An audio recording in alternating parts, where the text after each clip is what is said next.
At eto na po sila, 10 barangay ng mga nanay, tatay at mga bata ang aming bibigyan ng kaunting ngiti ngayong Bear Months na. Pangungunahan na po namin ang ating maagang pamasko, unang linggo ng Bear Months. Malapit na naman ang Pasko, napakabilis ng panahon. Pero dito sa Rated Corina, all year round ang Christmas kasi buong taon kaming namimigay ng saya at pag-asa. Nitong nakaraang buwan, mahigit 1,000 Manilenyo ang ating pinangiti at binigyan ng panimula sa kanilang buhay matapos ang hagupit ng Bagyong Karina. Dito nakilala natin ang isang ina na nasalanta ng bagyo. Inanod ang bahay, pero pilit na lumalaban at nagsisikap para sa pamilya. Kasama ang aking mga Corina Angels at maagang mga Santa Claus, let's spread love and happiness sa mga bata at magulang sa Distrito 2 sa ating K-Saya-Saya.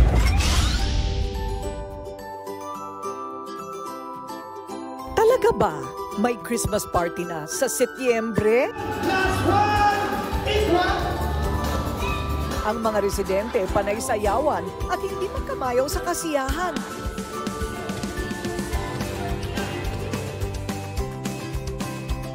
Dahil ang ayuda at mga regalo, apakaliwat kanan nga naman. Aba, anong mayroon dito sa Maynila? It's official! Simula na ang favorite time of the year sa ating bansa, ang Christmas season. At dito sa Distrito 2 sa Tondo, abay ramdam na ang simoy ng Pasko.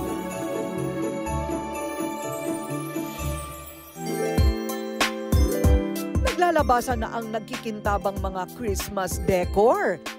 Iba't ibang design ng mga parol nasa mga kalye, sinasabit na sa mga bahay at sa mga mall.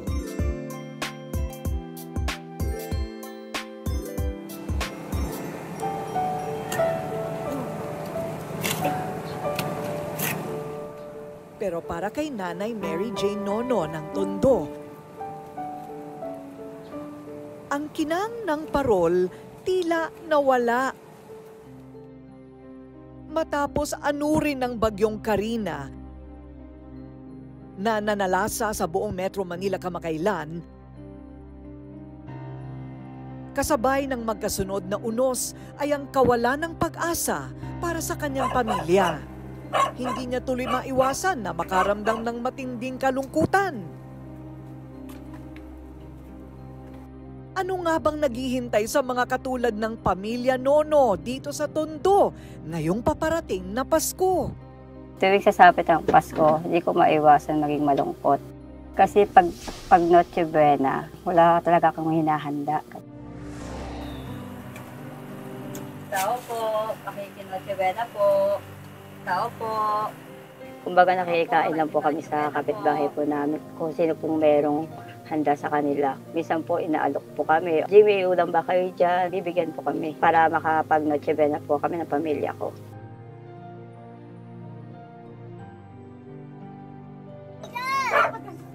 Simpleng may bahay si Nanay Mary Jane. 4 ang anak. 3 sa kanila nag-aaral at ang bunso alagain pa, kaya hindi niya maiiwanan. Mga anak, pasensya na kayo ha. Wala tayong handa ngayong Pasko. Pintor ang kanyang asawa. Sa kinikita na 600 pesos kada linggo, abay hindi talaga kayang mapagkasya ni Nanay Mary Jane na maitawid ang pangangailangan ng buong pamilya. Kahit nga po sa pagkain po namin, sa panggastos po pang araw-araw, namumblema din po kami.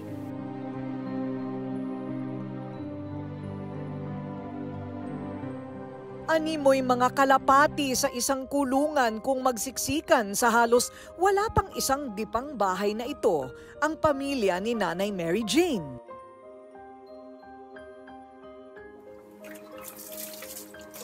Ni sariling banyo, wala sila. Wala ring kasangkapan, ramdam na ramdam ang kakapusan. Nahihirapan po kami paano namin pagkakasya yung higaan po namin.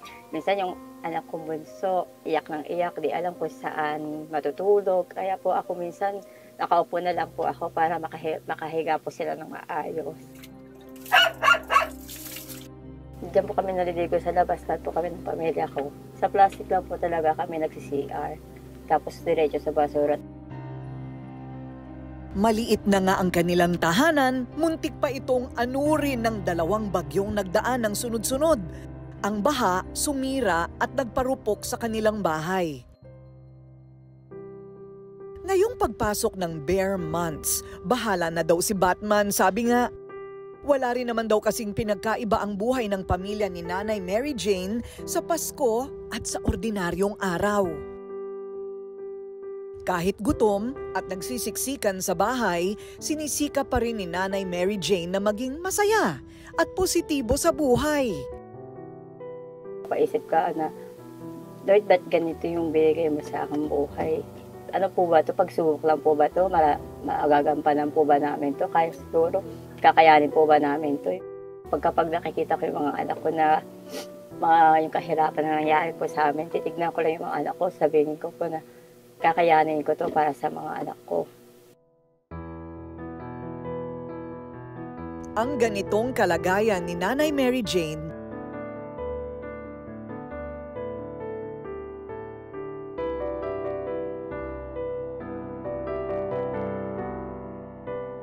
pangkaraniwan na ring sitwasyon ng maraming residente sa Distrito 2 sa Tondo.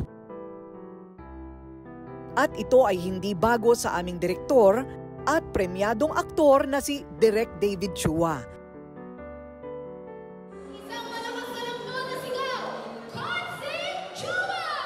Dahil siya mismo'y lumaki at tunay na anak ng Tondo. Hello po sa ating lahat. At ulitin ko po, maraming salamat po sa lahat. Kaya, sa pamamagitan ng ating programa at kanyang organisasyon na pinamumunuan, ang Damayan sa Distrito 2, nais nating maging masaya ang simula ng Christmas season sa mga kababayan dito.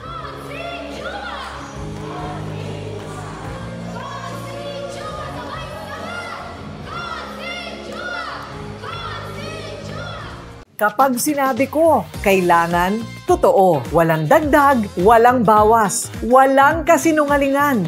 Galit kasi ako sa manloloko, sa sinungaling at sira sa salita. Ang lakas maka-unprofessional ng walang integridad. Ganon din dapat sa pagpili ng sabon para sa mukha at balat ng sarili nating katawan. Dapat sigurado, dapat kumpleto. Dapat epektibo. Kaya ang payo ko sa inyo, huwag iasa sa mga bolero ang kutis na pinapangarap ninyo. Dito kayo sa may kredibilidad, integridad, proven and tested, Skin Pro.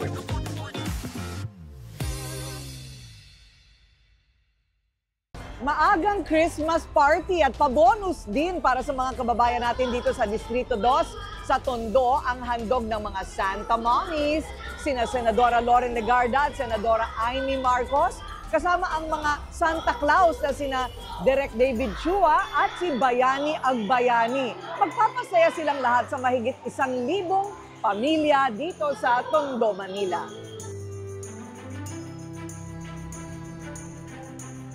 May pabigas at pagkain.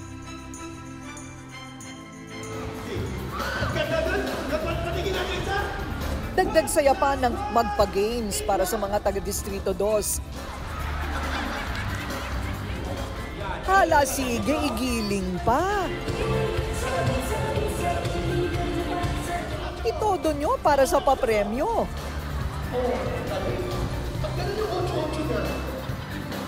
Hello? Hi! Siyempre, basta sa serbisyo publiko, hindi rin nawawala ang inyong lingkod na laging nakasuporta sa ganitong kawang-gawa.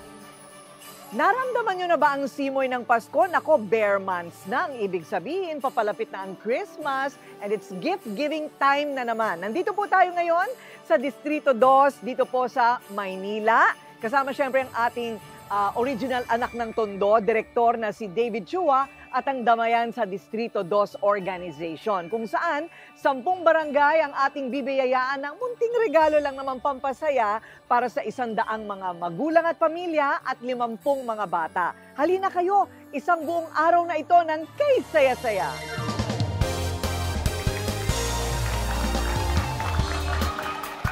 Handog din namin ang makapagpasaya kahit sa munting paraan para sa mga nanay, tatay at sa mga bata ng Distrito 2. Nagpapasalamat din po kami sa aming mga sponsors at partners na walang sawang sumusuporta sa amin. I'm mostly proud of Purple Hearts because Purple Hearts are not just for picky eaters. They're for foundations, and to my fellow kids, I will continue help the other kids. I'm so happy to help other kids by giving an early Christmas gift through Purple Hearts. Woo!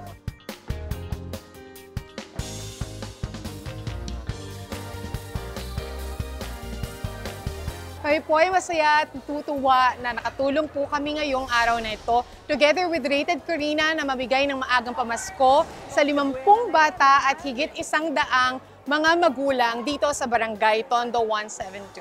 Dahil ang misyon ng Mrs. Philippines is makipagkapwa-tao at makatulong sa mga kababayan nating mga Pilipino. Siyempre, sa loob ng 20 taon ng ating Handog Tsinelas campaign nationwide at kay saya-saya na parang kailan lang din nagsimula, malayo at maraming bata na po ang ating napasaya at nabigyan ng pag-asa. Early Christmas gift ko po ito sa inyong mga bata ng Tondo. Si Direk David Chua po ang dahilan kung bakit po kami narito. Ayan. Palakpakan po natin lahat ang ating mga sponsors. Nagbibigay po sila ng kusa at libre para sa inyong lahat.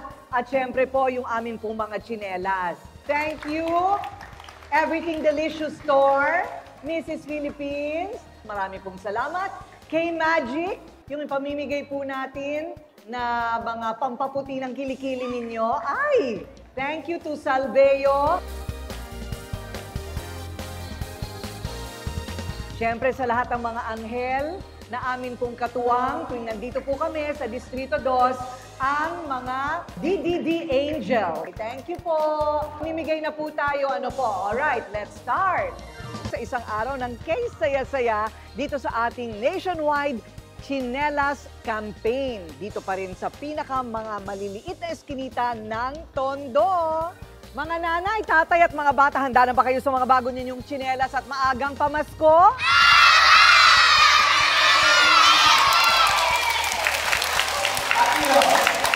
Dito po sa Tondo, kita nyo naman, hindi po magkapareha at parehong kanan ang tsinelas ng kawawang bata. At ito, sira-sira na, ayan, pigtas, ito walang tsinelas. Ito naman, nako, ito po'y napulot lang niya sa kanal o basurahan. At ito po, kaya hindi na kailangang magdusa ang mga bata dahil atin silang bibigyan ng tig 100 piso, 100 piso. Ay, naku, baby. O, ngayon, eto na ngayon. Sino ang may pinakasirang tsinelas na bibigyan natin ng 500 piso? O, pinakasirang tsinelas. Siyempre, yung pinakamagandang kwento. Anong pangalan mo? Vince. O, saan mo nakita? Sa kanal po. Sa kanal mo lang nakita yan. Pinulot mo na kagad. Pero bakit sira-sira na? Sira-sira na siya eh. O, ayan o. Inaanod ng baha. Ayun. Pinulot pa rin dahil wala siyang tsinelas. So, ayan. 500. Anong gagawin mo rito? Pambabao. Pambabao. Anong kulay ng tsinelas ang gusto mo? Blue. Okay.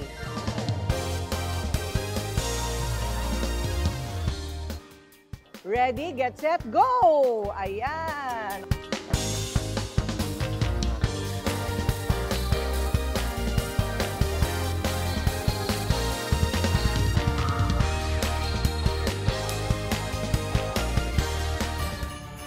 May vitamins para sa mga bata, groceries,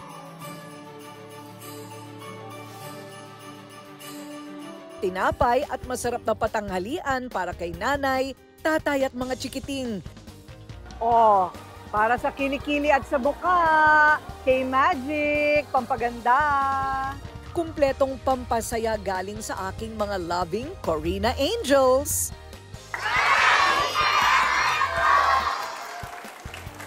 Gusto ko lang po magpasalamat sa inyo sa pagpunta ho ninyo dito. At alam ko kanina medyo mahaba yung pila natin, no? Medyo mainit. Yun lang po, gusto ko pasalamatan kayo at makakaasa ho kayo na ako po'y kasama nyo dito, kadamay ho ninyo. Maraming salamat po sa inyo. Opo, thank you po. Opo. Salamat po. Opo. Isa si Nanay Mary Jane na nabahagian ng munti nating regalo mula sa ating kay Saya-Saya.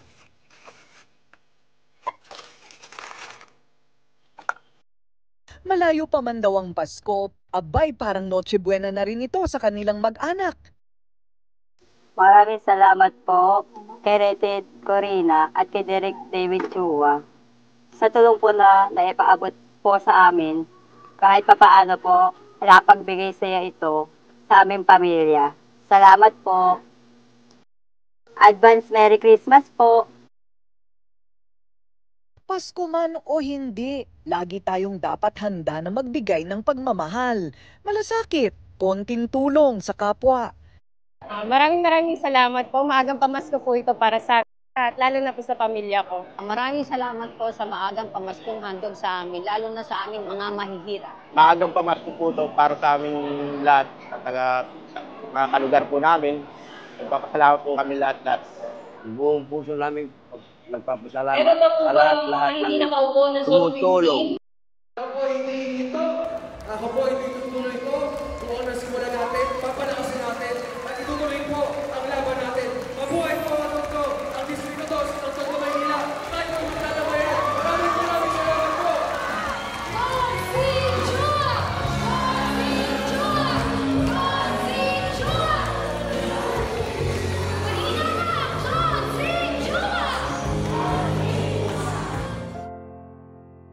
We don't only give love on Christmas Day. Hanggat nandito po ang Rated Corina, sisiguraduhin namin na araw-araw ay magiging Pasko para sa inyo.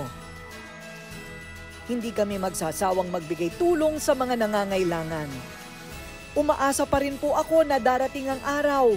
Tulad ng lagi kong sinasabi, wala na po tayong makikitang nahihirapan at mga batang nakapaa sa Luzon, Visayas o Mindanao. Hanggang sa susunod po nating kay Saya-Saya.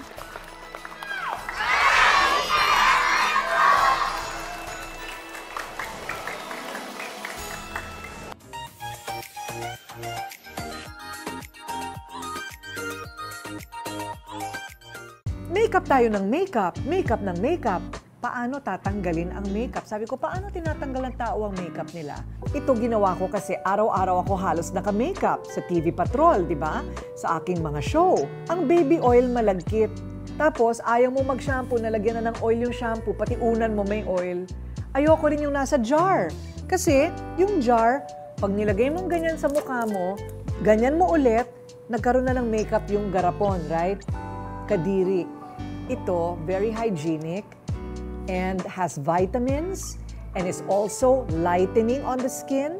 It's a tube and it's called Take It Off. Matatanggal lahat. Pati problema nyo matatanggal.